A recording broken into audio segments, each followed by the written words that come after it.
I was there for 3 years.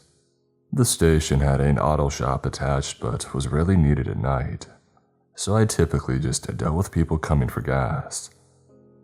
Occasionally, I'd be asked to work in a car overnight from the day shift. One time, I found several bags of a substance leaking out from the driver's seat.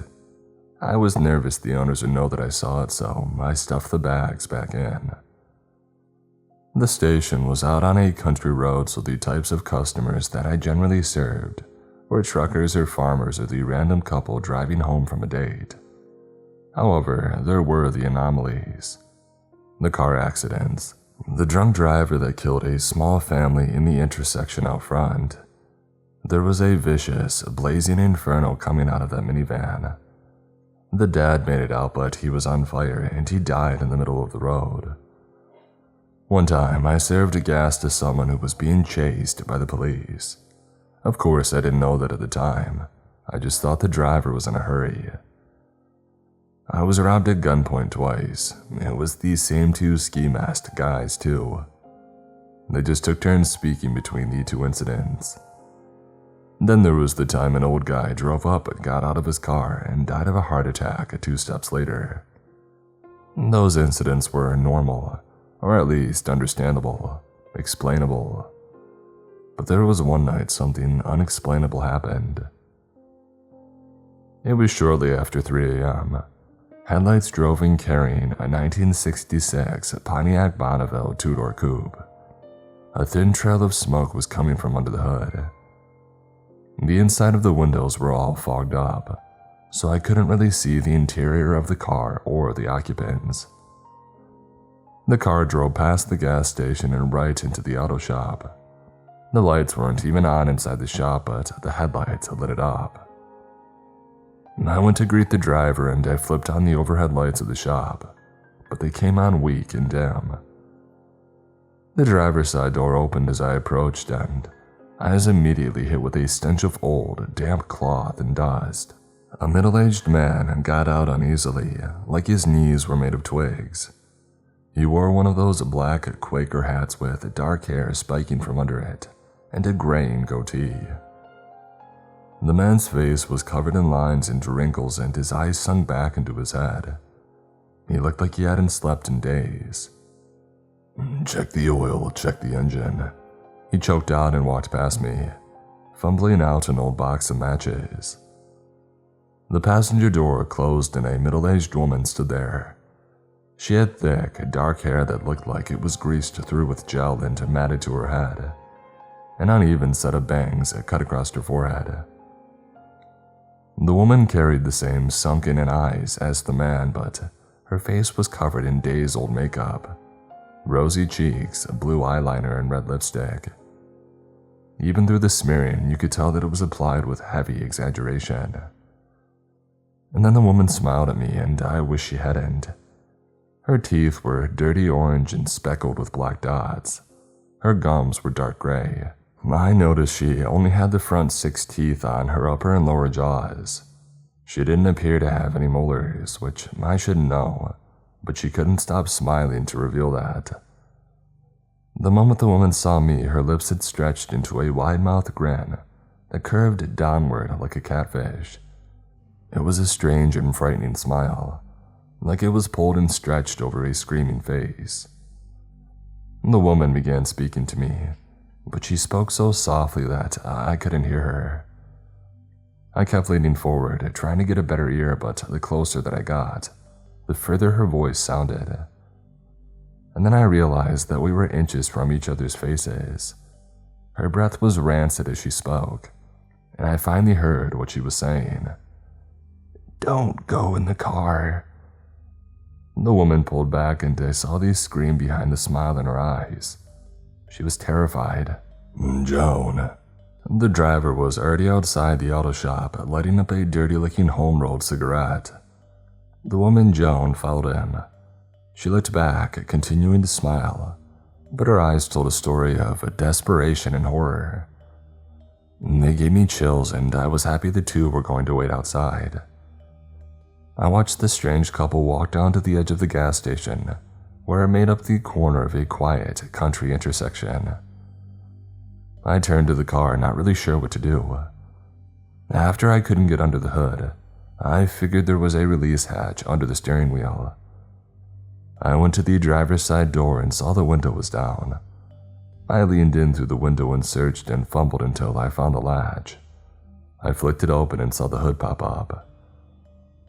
As I was pulling myself out, a thought struck me. The window was up when the man drove in. It was up when he had walked off. How did it get down? And then my eyes caught the rearview mirror and what was in the back seat. There was a little boy staring at me. He sat calmly in the middle seat with his seatbelt still on. He had a strange, swirling facial scar that reminded me of a boy I went to grade school with named Johnny Watkins. He had been attacked by a dog when he was little and large portions of his face were horrendously scarred. That's what this little boy looked like. And he had something that looked like mud and dirt smeared around his mouth and chin. The same smears were on his hands and wrists. The boy wore old, dirty overalls and a flannel shirt underneath. His eyes were locked on me. They carried an accusatory glare, like he was catching me stealing. I quickly blurted out, "Hey buddy, just checking out the engine then. We'll get you and your parents on their way." The boy stared back, his brow furrowed down at the center angrily. "They're not my parents," he choked out, and then he started to make a strange sound. I couldn't tell what it was at first, but then it became clear. The boy was laughing in his own odd way. It was like his breath was hitching up repeatedly during the inhale. I didn't know what to do or say, so I pulled myself out of the window and made my way to the hood. I looked out and saw Joan and the man were still at the corner, smoking and arguing. I popped the hood up and was greeted with a cloud of smoke. I figured that it was a motor oil spill or a leak at first.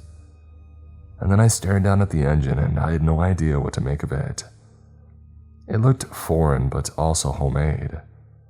It was all connected and had metal plates fastened around it, protecting parts of the wiring and cables, so it was next to impossible to see what was wrong. I honestly didn't know what I was looking at, but I managed to find what looked like a small handle for a dipstick, and I twisted and I pulled it out.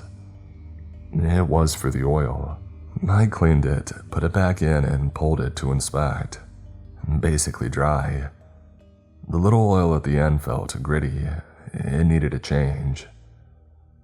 The car was parked over our lift, so I didn't have to get in to move it, but I couldn't leave the kid in there. He had to get out, safety precautions and all. I went to the driver's side window, but the window was up again. I tried to open the door, but it was locked. I went over to the passenger side and found it locked too. I peered in through the dirty windows to try and signal to the boy to open the door, but the back seat was empty. The car was empty and he was gone. The only explanation that I could come up with was that the back seats of the car pulled down and they allowed access to the trunk. So I checked the trunk, but it was also locked. I knocked on it, trying to get the boy's attention if he was inside, but nothing came back. I looked outside, but I couldn't see Joan or the man. I was confused and nervous, and all I could think to do was explain that our lift wasn't working, so they would need to get their oil changed at another shop in the next few days, and then I would send them on their way. A loud clunk made me jump. On the other side of the garage, a loose wrench was on the ground. I walked over to it and picked it up. It had a small, child-sized, muddy handprint on it. And suddenly that odd laugh echoed out from somewhere within the garage. I raised the wrench to swing, but there was nothing to swing at. The loud metal rattling of the front retracting door slamming shut made me yell. I went over to inspect the now shut door, but as I did, the retracting metal doors at the back slammed shut as well. At this point, I figured the kid was messing with me, so I called out to him, telling him playtime was over and to come on out. And then the power went out. The garage was completely black. Not a single window could be seen. I tried to open the front metal gate, but it wouldn't budge. It was like it was welded shut. More metal tools clanged against the ground. One slammed against the metal door right beside my head, and another. The boys' hitched laughter croaked out from somewhere in the darkness of the shop. I couldn't see anything but knew the layout of the garage inside out and backwards. There was a flashlight on the far end of the wall to my right. There were shelves along the wall, and a wide workbench that I could follow. I moved along the metal door to the wall and I found the edge of the bench. The boys' laughter got louder, echoing through the garage. It stopped sounding human though. It was more hyena-like. And the source of the laughter was getting closer to me. With it, I felt a hot, rotten breath assaulting my nostrils. It followed me along the bench and towards the end of the wall. Through laughing, the boy quietly repeated, "I'm gonna find ya, I'm gonna find ya." My foot hit what felt like a ratchet wrench, which loudly skittered across the metal grating on the floor. "Was that you?" the boy squealed out. Realizing that I still had the wrench in my hands, I first picked up. I threw it across the garage, hoping to hit the back wall and cause a distraction. It left my hand, but it never landed. "There you are," the voice called out through laughing. Something shuffled behind me. I hit the end of the bench and I reached up, knocking over multiple tools and causing a series of loud crashes. But I didn't care. I felt the flashlight grip and I turned it on, spinning and pointing the light behind me. I wish I hadn't. The boy was 2 feet from me, and I only saw his face for a moment, but that was enough. The boy's facial scar had unraveled, like layers of extra skin and some strange face scarf covering. Only the fleshy layers were actually attached to him, and they contained rows of needle-like teeth on the inside. When the skin flap opened, it tripled the original diameter of his mouth. I screamed and fell backward. I expected to hit the ground and immediately have the boy's frightening mouth biting down on my face or neck. I hit the pavement outside the garage instead. The lights of the gas station poured over me. I looked back into the garage from my back. The lights were on. The metal door was open. The Bonneville was still and silent, windows closed and clear. Footsteps approached from behind me and I scrambled up, and I turned to see Joan and the man had returned. He flicked his cigarette butt and approached me and mumbled, "How much?" I couldn't speak. My lower jaw moved, but all I could stammer out was, "Don't worry about it." The man shrugged and walked back to the car. I turned and found Joan there, staring up at me. She was whispering something quickly and repeatedly. I leaned in and I heard it clearly. "You should have listened, you should have listened, you should have listened." The man called out from the car, snapping Joan back to him. Still smiling, Joan shook her head at me, tears rolling down her cheeks in dark smears. She walked back to the car and got in. The Bonneville started up and it drove past me. The windows were no longer blurred by fog, so I could see inside clearly. I saw the man staring straight ahead. Joan, sitting passenger beside him, smiled out at me with worried eyes. And then I saw the back seat. It was empty. The boy was gone. I was so afraid that I locked the garage and the gas station, checked my car, then got in and drove for an hour before ever stopping. I called my boss and I told him that I was violently ill and that I had to lock up early for the night. He was less than impressed, but I didn't care. I couldn't go back there. And I didn't. I gave my 2 weeks and I called in sick for each shift. I never went back to the garage and I try to avoid gas stations in general at night now. But it's not just that.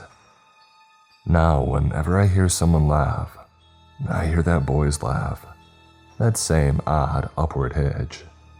No matter the person, every giggle or cackle comes out the same. And sometimes it turns into that high-pitched hyena cackle.